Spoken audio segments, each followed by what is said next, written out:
최근 경남 산청과 경북 의성 등 영남권을 중심으로 전국 곳곳에서 동시다발적으로 산불이 발생해 축구장 1만 900여 개 규모의 산림이 불에 타는 사고가 있었는데요. 충북 옥천군, 경북 경산시 등 전국 40곳 이상의 지역에서 산불이 나 안타까운 인명피해와 재산피해를 입었습니다. 국민권익위원회는 산불 관련 민원을 분석한 결과 봄철 담배꽁초 투기 및 쓰레기 소각 신고 민원 등 산불 관련 민원이 1년 중 거의 절반을 차지하고 있는 것으로 나타났다고 밝혔는데요. 봄을 맞아 등산 등의 활동이 많아지면서 산불 예방에 철저히 대비해야 할 것 같습니다. 산불 예방 행동 요령을 살펴보면 첫째, 산과 가까운 곳에서 논 밭두렁, 영농 부산물, 쓰레기 등을 태우지 않아야 합니다. 둘째, 입산 통제구역, 등산로 폐쇄 구간으로 지정된 장소에 출입하지 않습니다. 셋째, 산행 시 라이터, 담배 등 화기물을 소지하거나 흡연을 삼가야 합니다. 넷째, 피해 예방을 위해 대비 장소와 경로를 미리 알아두는 것이 필요합니다. 불이 났을 경우 대피 장소는 산에서 멀리 떨어진 마을 회관, 학교, 공터 등으로 불을 등지고 대피해야 합니다. 커다란 인명피해와 재산피해를 가져오는 산불을 낸 경우 처벌을 받게 되는데요. 고의로 산불을 낸 경우 최고 15년, 실수로 산불을 내는 경우 3년 이하의 징역 또는 3천만 원 이하의 벌금에 처하게 됩니다. 산에 화기, 인화물질, 발화물질을 가지고 가면 30만 원 이하의 과태료가 부과됩니다. 22년 11월부터 산불 예방을 위해 국립공원에서 담배를 피우면 첫 적발부터 과태료 60만 원, 최고 200만 원으로 강화되었습니다.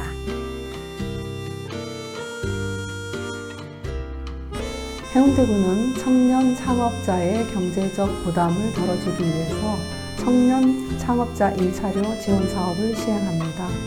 자본이 부족한 청년 창업자에게 창업 초기 대표적인 고정 비용인 월 임차료를 20만 원씩 최대 6개월 동안 지원하는 건데요. 안정적인 지역 정착을 유도하고 지역 경제 구성원으로 자리매김할 수 있도록 지원합니다.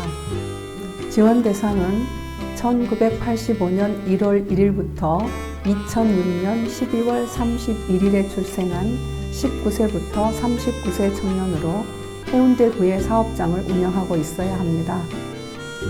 2020년 1월 1일 이후 사업자 등록을 완료한 경우 신청할 수 있는데요. 연매출 1억 원 이하, 월 임차료 30만 원 이상인 사업장이 대상입니다. 하지만 유흥업소, 대기업 프랜차이저 직영점, 무점포 사업자 등 일부 업종은 지원되지 않습니다.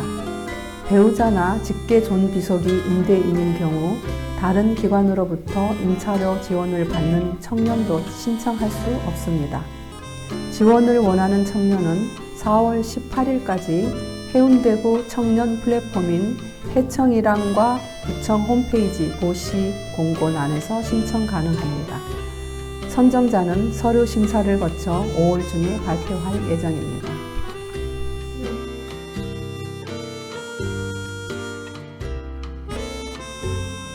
요즘 휴대폰의 문자나 카톡으로 이상한 링크를 열게 되면 악성 앱이 설치되어 휴대폰에 저장된 모든 정보를 탈취당해 엄청난 피해를 당하는 경우가 있습니다.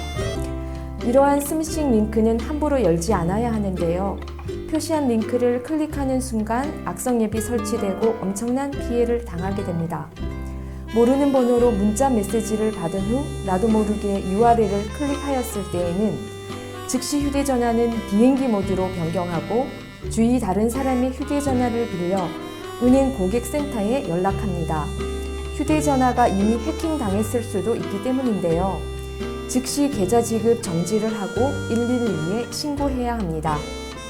스미싱 방지를 위해 경찰청은 시티즌 코난 앱을 개발하여 무료 배포 중인데요. 이 앱은 악성 코드나 원격 제어 앱을 탐지해 삭제해 줍니다. 최근에는 스미싱 의심 문자 클릭 시 악성 코드 탐지 및 삭제 기능을 추가하여 피싱 피해 예방에 도움받을 수 있습니다. 시티즌 코난 앱을 설치해 두었다가 상시 내 휴대전화를 확인하는 것도 피싱 예방을 위한 좋은 방법입니다. 해운대구는 최근 반송동, 반여동, 우동을 잇는 장산 누리길을 새롭게 조성하였습니다. 개발 제한구역 주민 지원 사업은 자연을 최대한 보존한 상태에서 숲속의 주민 쉼터를 만드는 사업인데요. 장산 누리길은 반송동에서 반여동을 거쳐 우동으로 이어지는 총 길이 8.3km의 장산 숲길입니다. 이번 사업으로 산림을 관리하게 만든 인도는 단절된 구간이 연결되고 등산로 폭도 넓혀졌습니다. 경사가 급한 곳은 침목계단, 로프 난간을 설치해 주민들이 안전하게 산을 즐길 수 있도록 단장했습니다. 전 구간에 방향 안내판을 세우고 휴게쉼터, 데크로드를 만드는 등 쾌적한 휴식처로 꾸며 주민들이 더욱 안전하게 이용할 수 있습니다. 반송, 반여 구간 중 단절 구간을 돌포장으로 정비하고 등산로 폭을 넓혔습니다. 그리고 중간에는 숲멍을 즐길 수 있는 휴게쉼터 2곳을 만들어 색다른 휴식을 제공합니다. 반여 인도 단절 구간 1230m는 구간 전체를 맨발 흙길로 단장하였고 휴게쉼터 6곳을 조성했습니다. 휴게쉼터에는 파고라, 전통정자 등 다양한 편의시설이 갖춰져 더욱 다양하게 즐길 수 있습니다. 또 반여 인도에서 우동 인도로 이어지는 단절 기간 900m에는 데크로드를 만들고 등산로를 정비해 더욱 걷기 편하도록 개선하였습니다. 마지막 구간인 우동 인도 300m도 맨발 흙길로 정비되었고 두 곳의 전망대에서는 장산의 푸른 숲과 도심 전경을 조망할 수 있도록 단장했습니다.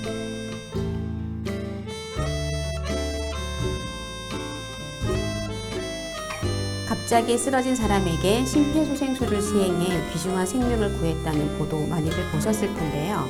평소 심폐소생술 처치 방법을 알아둔다면 응급 상황에서 당황하지 않고 나와 내 가족, 주변 사람을 지킬 수 있습니다.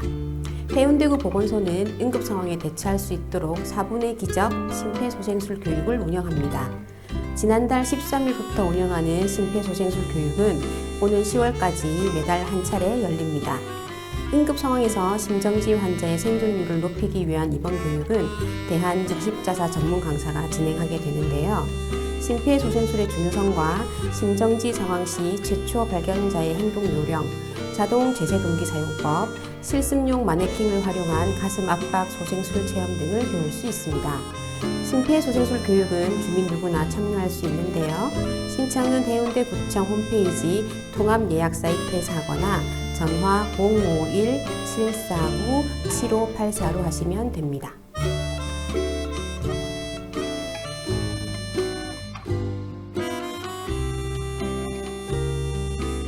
해운대구는 느린 학습자, 즉 경계선 지능인 중학생을 대상으로 느린 학습자 진압으로 배움터 사업을 추진합니다. 느린 학습자란 지능 지수가 71에서 84 사이에 있어 평균 지능 지수보다 낮은 경계선 지능을 가진 사람을 말하는데요. 느린 학습자 진압으로 배움터는 느린 학습자 청소년들이 원만한 대인관계를 형성하고 사회생활 적응력을 높여 성인기로의 긍정적 전환 준비를 돕는 사업입니다. 구는 느린 학습자를 발굴하고 체계적으로 프로그램을 운영하기 위해 해운대구 장애인복지관, 해운대종합사회복지관과 함께 사업을 추진합니다. 참여자들은 오는 12월까지 원예, 요리, 베이킹, 그림책 등 심리정서 지원 프로그램과 생활금융, 상황극, 문화체험 등 사회기술 능력 향상 프로그램에 참여할 수 있습니다. 참가 신청은 해운대구 장애인복지관 전화번호 051-521-5200, 해운대 종합사회복지관 전화번호 051-782-5005로 하시면 됩니다. 자세한 강좌별 일정 내용 등은 해운대구 평생학습관 홈페이지에서 확인할 수 있습니다. 이번 교육이 느린 학습자 청소년들의 정서 안정과 사회관계 확장에 도움이 됩니다.